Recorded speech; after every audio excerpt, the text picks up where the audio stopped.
Hi dear Form 4 and Form 5. Okay, let's continue with soalan 5. Okay, this is from Negeri Sabah. Last year's paper 1. Okay, so if you see paper 1, it's usually 3 to 4 marks question. Okay, kita baca the soalan. The diagram shows the relation between set A dan set B. Okay, look at set A. Kita ada 1, 2, 3, 4. And set B is 1, 4, 7, 10, 13. Okay, selalunya kalau you see the arrow where it starts from here, dia pergi ke sana kan. So whatever is at the front one, ini semua object. Whatever dekat belakang semua image. Ataupun like you can say this is the domain, and then here is the co-domain. So selalu tengok the anak panah. Okay. Okay. State the object of 4.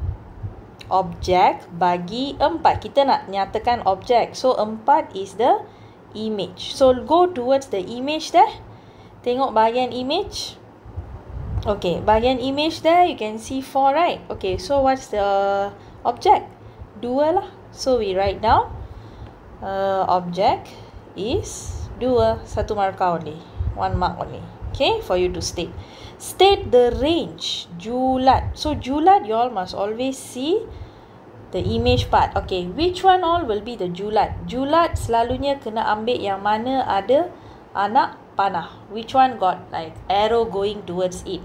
And when you write down the range, make sure you put a curly bracket. Kurungan yang apa tu? Curly. Okay, curly bracket. So 1, 4, 7 and 10. Alright. If they ask for domain, then codomain, then only you write everything. Okay. Dengan menggunakan tata tanda fungsi. Okay, what does this mean? Function notation. This means they want you to put like this. Faham tak?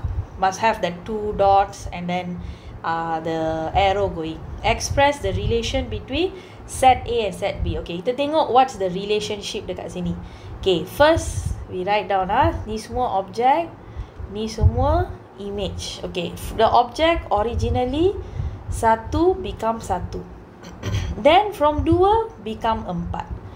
From 3 becoming 7. From 4 becoming 10. Of course cannot be kuasa 2 kan? 1, okay, if 1 kuasa 2 memang 1 lah. 2 kuasa 2 is 4. 3 kuasa 2 is not 7 already. So we cannot use kuasa 2. Okay, so let's try with tambah tolak.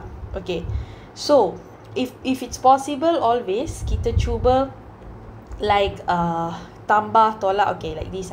Wait, let me show you. Okay, something plus something dapat 1. Okay, right, see here. So this one so far, if I'm going to use 6 plus 1, I will get a 7. Correct?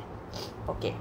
This one 8 plus 2, I will get a 10. Okay, you guys say, teacher kenapa guna 6, 8? Because 3 darab 2 boleh dapat 6. Okay.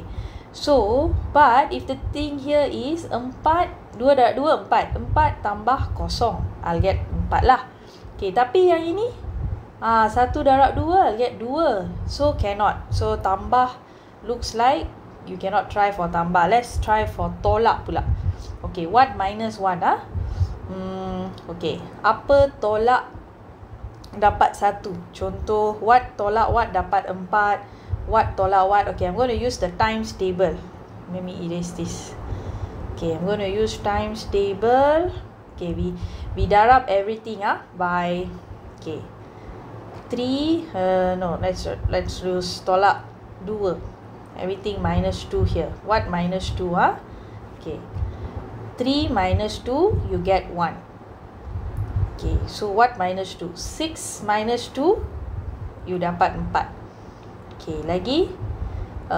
This one will be 9. 9 minus 2, dapat 7. This one will be 12. 12 minus 2, dapat 10. Okay. So, this is something that I created from, nampak kat sini 3, 6, 9,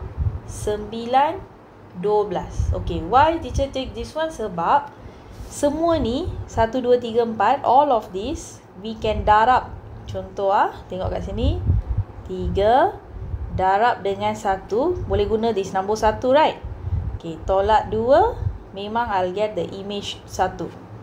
Okay, next one. Take 3. 3 darab with this number 2. Then you tolak 2. You will get 4. Take the next one. 3 darab with the 3. Minus, I get 7. And then the last one, 3 darab with 4 minus, I get 10. So the pattern, yes, the pattern sometimes can feel like, teacher, macam mana, how would I know all this? Okay, this is something that y'all should take note. Actually, you learn this dalam mathematics. In maths, okay, mathematics form 4, chapter penakulan logic, logical reasoning, chapter 3. Okay, if you got do revision on that, or maybe usually my students, I'll give them certain tips dalam kelas selalunya, which is always go for power. Cuba power macam power 2 ke, okay, power 3.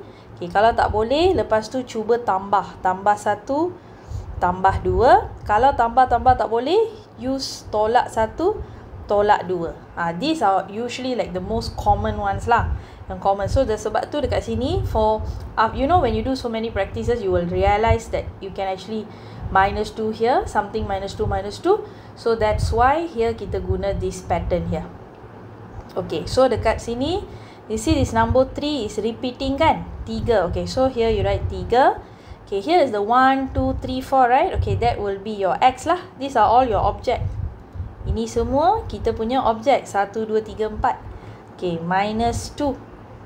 So fx is 3x tolak 2. So this one you get your 1 mark here.